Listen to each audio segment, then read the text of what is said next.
Perdoai as nossas ofensas, assim como nós perdoamos a quem nos tem ofendido. O Pai Nosso é um convite. Deus nos convida a perdoarmos como Ele nos perdoa. E a medida de Deus é unicamente o amor. Ele nos oferece o dom de amar na mesma medida em que Ele nos ama, isto é, amar com todas as nossas capacidades. E quem ama, perdoa, reconcilia.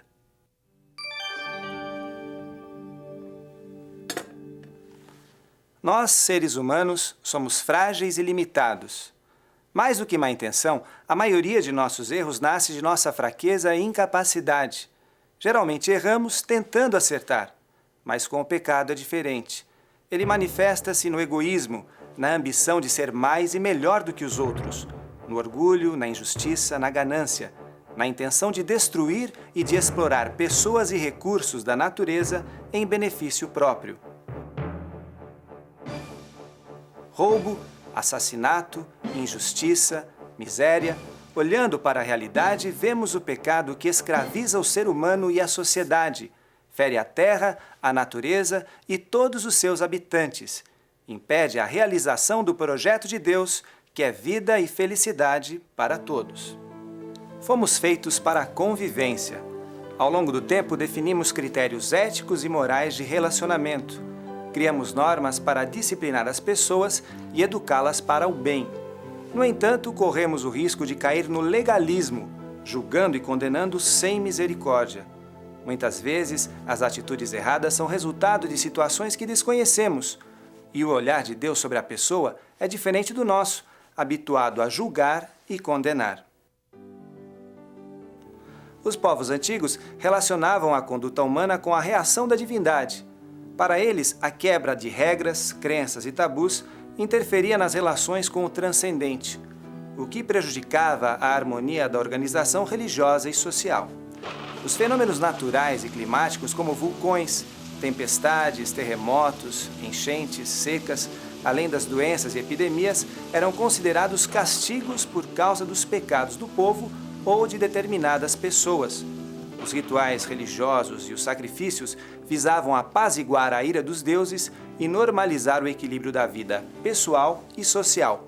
Para os culpados, o castigo e a morte. Na Bíblia, o povo hebreu começa a superar a ideia da punição divina.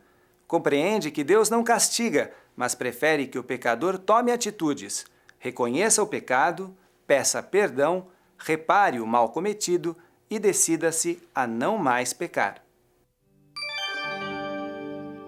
E o que nos ensinam as Sagradas Escrituras sobre a conduta moral, pecado, santidade?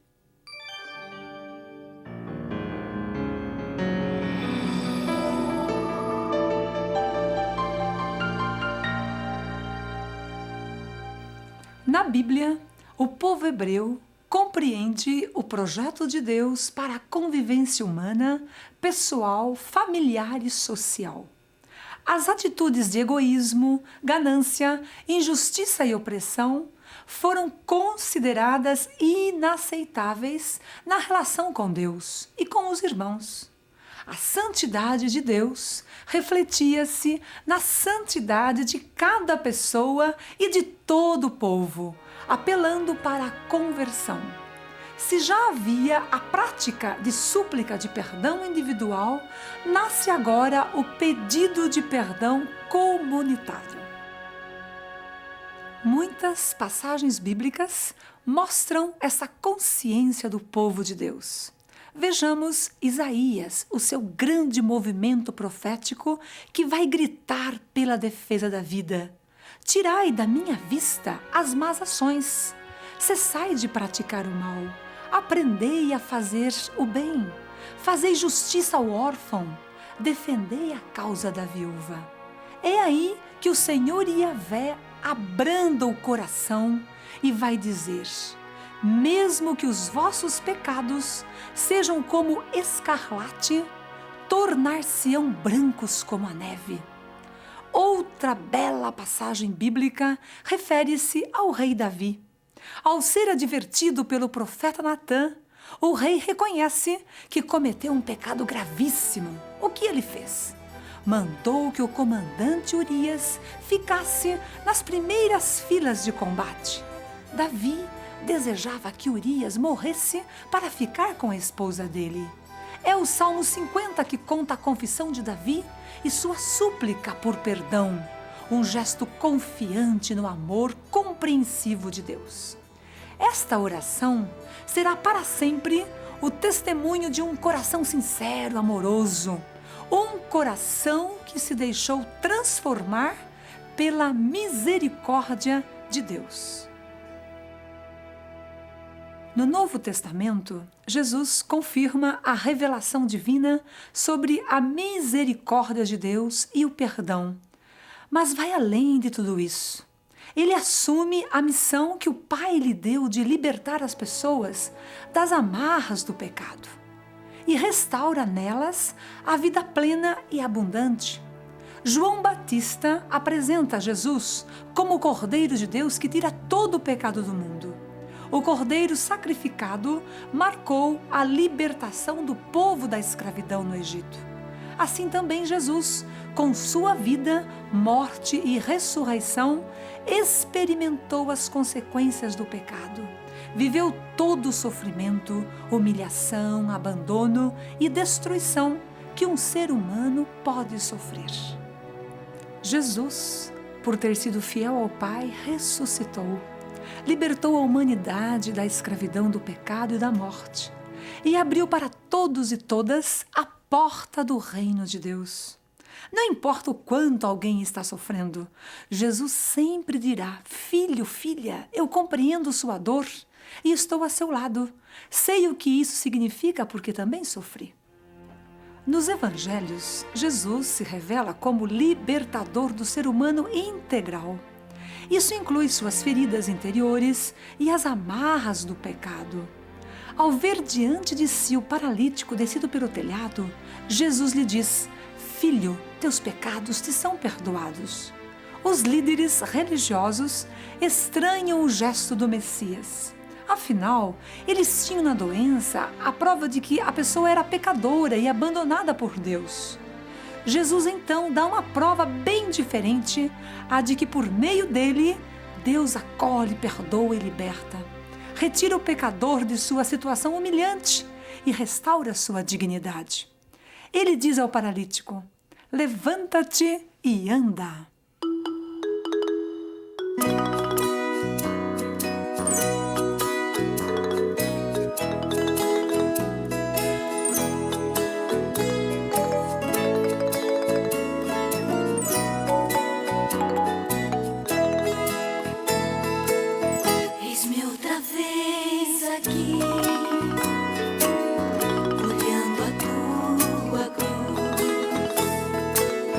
Pedindo a tua graça, pedindo a tua luz, mais uma vez aqui, sabendo que eu errei mais uma vez não te escutei. Mais uma vez eu admito que eu pequei. Mais uma vez eu admito que o pecado me venceu. Mas afinal, o que é mesmo pecado? E o que é pecado numa sociedade que incentiva individualismo, competição, violência, mentira, injustiça? Numa sociedade que não aceita limites e permite tudo em nome do bem-estar, do conforto, da liberdade individual?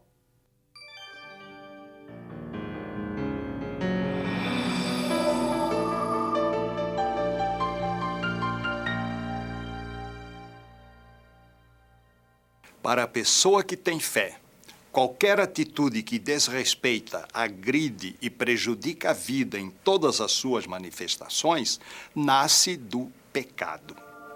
Até mesmo aquilo que fica só na consciência ou na intenção serve de sinal vermelho para a consciência e apela para abrir-se mais à graça de Deus que liberta e faz superar a força do mal.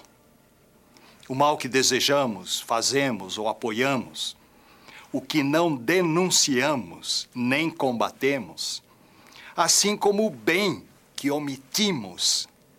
Junto, tudo isso fere não apenas os irmãos e irmãs e a natureza, agride primeiramente a nós mesmos e a nossa dignidade de pessoas livres, inteligentes, capazes de amar e abertas à comunicação amorosa com Deus.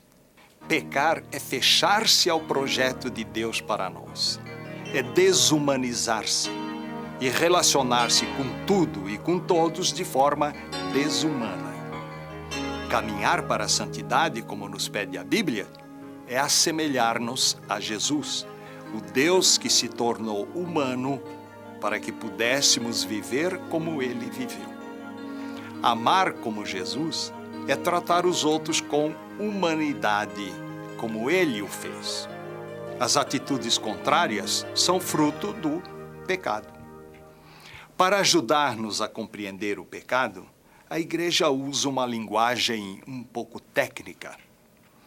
Ela ensina que existe uma variedade de natureza entre os pecados que cometemos. Tudo depende do quanto aprovamos no coração aquilo que pensamos e fazemos. Existem pecados menores, chamados leves ou veniais, e pecados maiores e graves ou mortais. Podemos traduzir essa linguagem dizendo que a consciência nos adverte sobre a gravidade do pecado. Ela é como um termômetro interior. As regras e prescrições podem ajudar e orientar, mas não são elas a medida do pecado, e sim o amor. Vivemos para amar. Uma simples palavra dita com ódio e com intenção de destruir pode ter consequências gravíssimas, o que seria um pecado grave. Por outro lado, quem ama pode ver-se numa situação limite e tomar atitudes que jamais teria noutra ocasião, e movido pela necessidade de salvar a vida de pessoas amadas. A sociedade atual tem uma ética relativa. Embora cada dia mais cresça a consciência de cidadania, de participação, de respeito, de convivência harmoniosa com a natureza, são ainda muitas as pessoas que consideram normal roubar, usar de violência, poluir o meio ambiente, sujar a cidade, causar desemprego, deixar gente morrendo de fome, caluniar, matar, abusar sexualmente, fazer guerra e tantas outras coisas. Em nossa sociedade, Deus está em segundo plano. Por isso dizemos que estamos em crise de valores e de ética. São João escreve para as primeiras comunidades cristãs: se alguém diz que não tem pecado, é um mentiroso, e a verdade de Deus não está nele. A condição humana é escravizada ao pecado, mas já foi libertada por Jesus Cristo. E quando somos humildes e confiantes, Deus nos acolhe com amor e nos perdoa.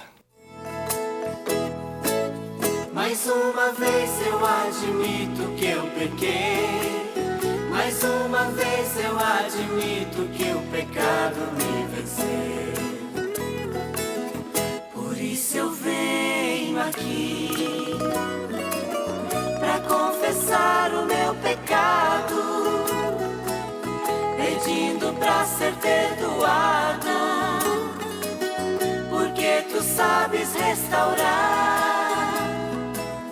porque és um Deus misericórdia, porque tu sabes relevar e nos devolves a concórdia e sabes perdoar, porque és um Deus misericórdia, porque tu sabes relevar e nos devolves a concórdia e sabes perdoar, e sabes perdoar, e sabes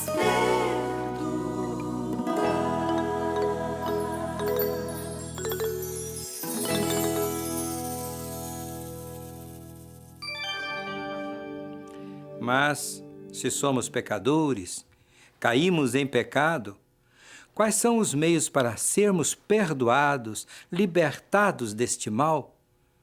Não basta a confissão direta a Deus. O que Jesus nos ensina sobre isso?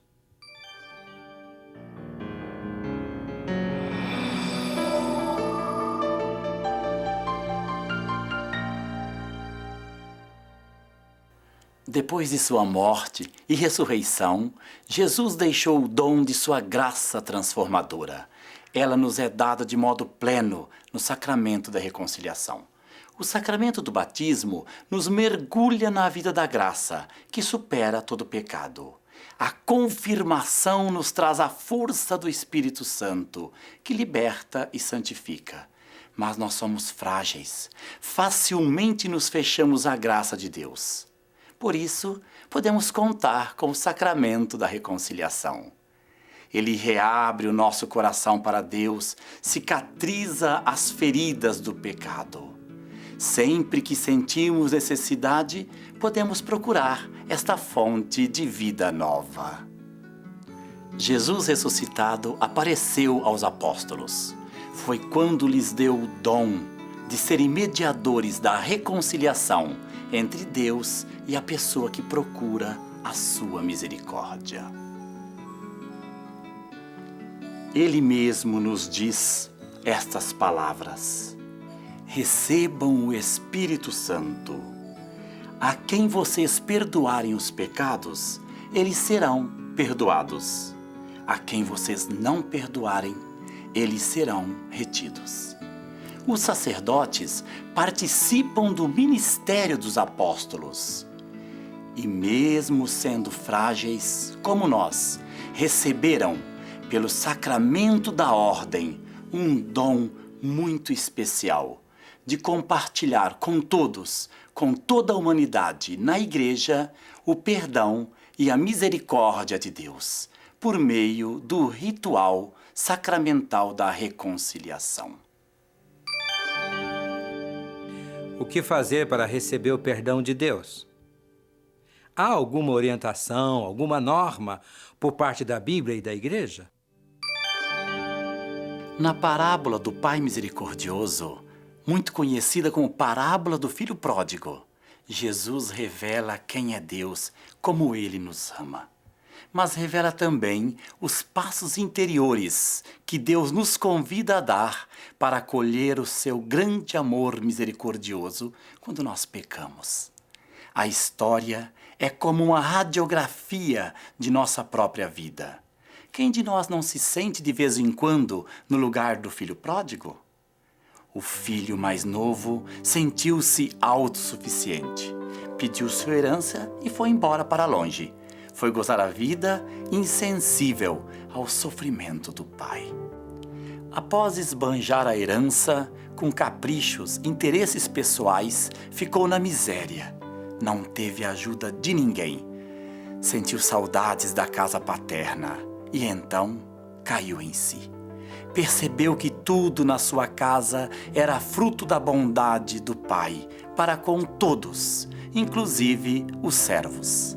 Reconheceu naquele momento o mal cometido contra si mesmo e se deu conta de que o Pai sofria muito por causa dele.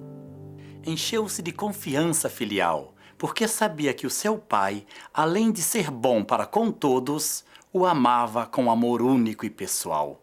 Preparou umas palavras para desabafar seu coração e se lançar com total confiança nos braços seguros e amorosos do Pai. Ele tinha certeza que, mesmo sem o merecer, seria novamente acolhido como filho. Ao aproximar-se da casa, viu o Pai já na estrada, que de braços abertos o esperava. O amor do Pai o reergueu do chão.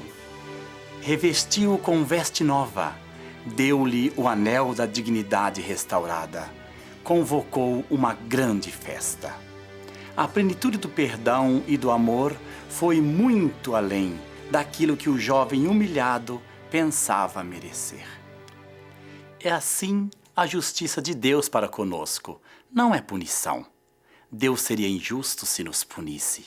Afinal, Ele mesmo conhece nossas fraquezas, nossos limites e incapacidades. Ele sabe que o pecado nos escraviza, nos oprime. A sua justiça é solidariedade para conosco. Jesus Cristo está sempre à nossa espera, à nossa disposição, para nos ajudar a vencer o pecado, para viver no amor, não por nossas forças, mas por sua graça libertadora. É essa a justiça de Deus que se expressa numa única palavra: perdão. Destaquemos, à luz deste texto bíblico da parábola do Pai Misericordioso, algumas atitudes essenciais que Deus nos inspira para recebermos o perdão no sacramento da sua misericórdia. Reconhecer o pecado, arrepender-se e pedir perdão, confessar o pecado, reparar o mal cometido, tomar a decisão de não mais pecar. O sacramento da reconciliação está sempre ao nosso dispor, quando há sacerdote para ministrá-lo. Mas a Igreja reserva tempos fortes para isso. Na organização do ano litúrgico, a sexta-feira e o período da Quaresma, que fazem memória da paixão, morte e ressurreição de Jesus, conduzem à reflexão e à tomada de consciência da necessidade do perdão de Deus. Reconhecer a condição de pecador é sentir-se incapaz de continuar vivendo longe do Pai. Arrepender-se é deixar brotar do fundo do coração o amor e a ternura que nos ligam a Deus e a todos os seres. A Igreja não força a liberdade das pessoas, mas pede que se assuma a responsabilidade comunitária da fé e tome a livre decisão de confessar ao ministro da reconciliação os pecados graves. A confissão é um testemunho de fé e de humildade. Ela revela o grau de consciência que se tem em relação ao mal cometido e o desejo de restaurar a comunhão. Pois este é o caminho para o início de uma vida nova, na certeza de que isso só é possível com a graça de Deus. À medida em que uma pessoa avança na comunicação com Deus, no amor ao irmão e na docilidade à ação do Espírito Santo em sua vida diária, mais a consciência se torna sensível. Por causa disso, ela sofre ao cometer atos de egoísmo e de individualismo que prejudiquem alguém. As pequenas manifestações do egoísmo, tão comuns no relacionamento cotidiano, também podem ser confessadas ao sacerdote. Como uma mãe que educa e vem ao encontro das necessidades dos filhos, a Igreja pede a confissão individual dos pecados graves ao menos uma vez ao ano, com a disposição de converter-se. Esta disposição deve ser seguida da penitência e da absolvição por parte do sacerdote. Este é o chamado meio ordinário, isto é, um dom imenso que Deus oferece para a reconciliação com Ele e com a comunidade. Quando dizemos uma vez por ano, estamos falando do mínimo que a Igreja recomenda. Afinal, não se pode medir nem programar o amor. Somente a impossibilidade física ou moral dispensa alguém dessa forma de confissão. Nesse caso, pode-se obter a reconciliação também por outros meios. A absolvição coletiva ou comunitária, sem confissão individual, é permitida em casos especiais. O sacramento da reconciliação requer ainda a reparação do mal que o nosso pecado causou. Somos pessoas livres e, enquanto vivemos neste mundo, Deus nos dá a cada momento a chance de voltar atrás, corrigir os erros e reparar o mal que cometemos. O sacramento nos oferece ainda a penitência. Este é o meio que dispomos para nos sentirmos novamente em comunhão com Deus e com a comunidade. O sacerdote sugere uma ação ou atitude que nos ajude a mudar de vida e a cicatrizar a ferida aberta pelo pecado, em nós e no próximo. Os frutos de uma confissão sincera e cheia de fé aparecem na prática de nossa vida cotidiana e no testemunho que damos do amor e da bondade de Deus.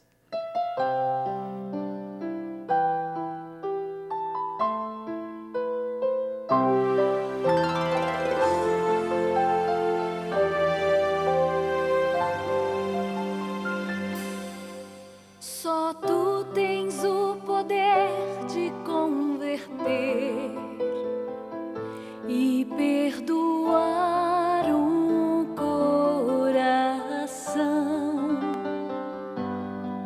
Somente o teu amor tem tal poder. Tocar um coração que andou errado, livrar um pecador do seu pecado, dar novo rumo ao coração que se perdeu. Se libertaste o coração de tanta gente, também podes libertar o meu.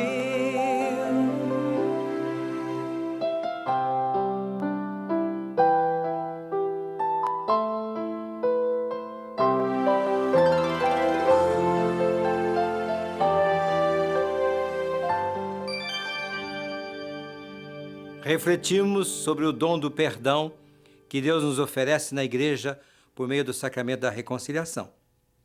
Podemos então perguntar: o que este sacramento traz para a nossa vida de fé?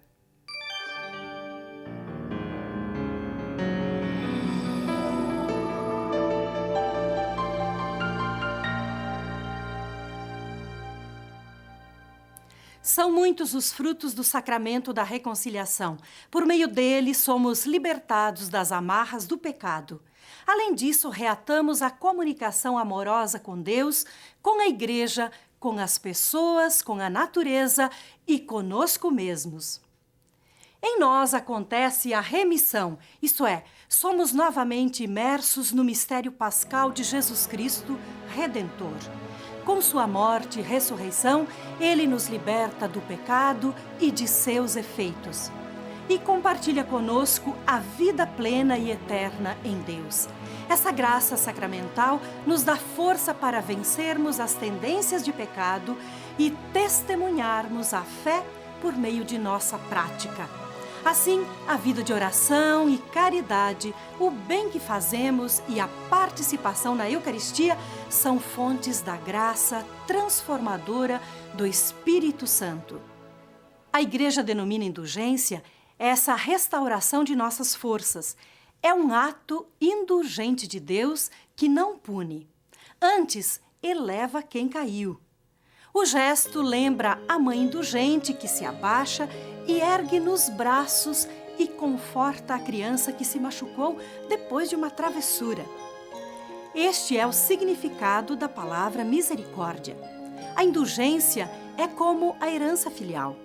É o direito de voltar à casa paterna e de esperar a vida eterna depois de termos tentado dar um rumo individualista à nossa vida. O outro fruto da reconciliação é a paz e a serenidade da consciência. Ficamos mais fortes para resistirmos ao mal.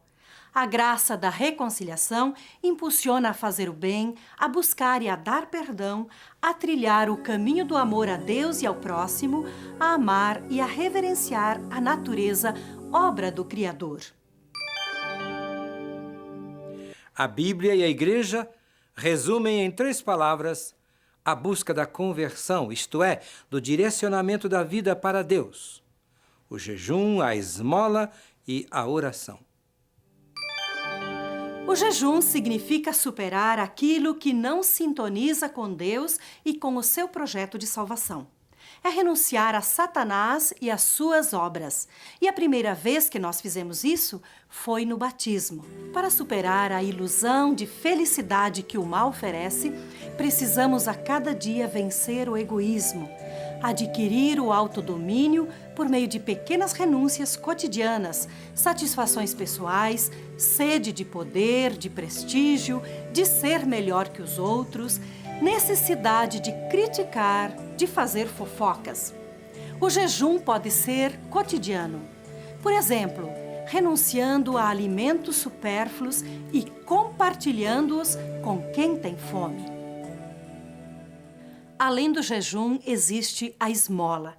É claro que essa palavra já está muito desgastada, mas o gesto continua tendo um grande valor para a Igreja. Trata-se do amor que cuida, que se solidariza, promove e compartilha.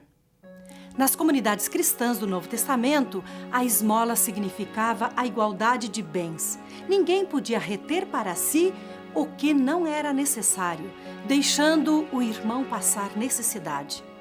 Hoje, mais do que nunca, a própria sociedade apela para a solidariedade e a superação do escândalo, da fome e da miséria. A oração é a comunicação íntima e pessoal com Deus. Ela nasce do amor e é cultivada pelo amor. É livre, espontânea e confiante. Caso contrário, as fórmulas tão comuns e conhecidas nossas, como o Pai Nosso, a Ave Maria, perdem o significado e não conseguem mais atingir a nossa vida. A comunhão constante com Deus no amor é dom da graça divina. Não somos nós que a construímos. Nós contribuímos, sim, com a docilidade, a vida coerente, com tudo aquilo que Deus nos inspira, revela e sugere a cada momento. Se estamos conscientes da grandeza e da importância desse imenso dom de Deus e de sua bondade, precisamos cuidar bem da pastoral do sacramento da reconciliação, da pastoral do perdão.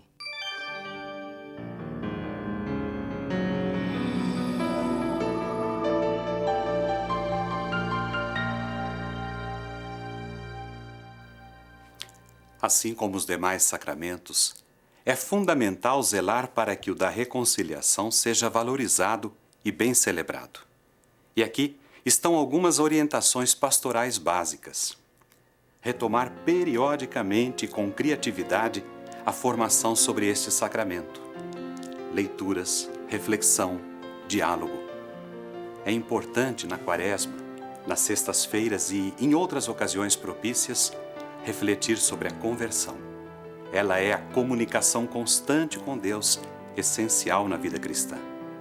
Valorizar o rito penitencial no início da missa, para que ele não se torne rotineiro, superficial, mecânico. É fundamental que os sacerdotes estejam à disposição das pessoas para a confissão. Eles são os ministros do sacramento. E esse ministério é parte essencial do sacramento da ordem e da missão que os sacerdotes recebem de Jesus. Realizar com dignidade, reverência e criatividade a celebração comunitária da reconciliação. Nesta liturgia, nos preparamos para a confissão individual. Há passos, ritos e elementos nessa celebração litúrgica. O ministro faz a acolhida. Depois, temos a leitura e meditação da Palavra de Deus, acompanhada da exortação ao arrependimento ou contrição. Em seguida, vem a confissão individual, com a imposição da penitência e da absolvição. E termina com a ação de graças e o cumprimento da penitência recebida. Alguns sinais e gestos dão prova da mudança de vida, comprovam a retomada do caminho da graça, do amor, da comunhão com Deus e com o próximo. Isso implica um clima de vida sadio no pensar, no falar, no escolher amigos, no realizar as tarefas do dia a dia, na luta por um mundo justo e solidário. A leitura orante da Bíblia, a participação na vida da comunidade eclesial e na Eucaristia, o engajamento em grupos de pastoral e, particularmente, em benefício dos mais necessitados, mantém a vida na graça de Deus. Uma vida nova, construída na e para a santidade. E quem de fato vive a dinâmica da reconciliação se fortalece como profeta, profeta da reconciliação. Torna-se instrumento de perdão, paz, fraternidade, justiça e solidariedade.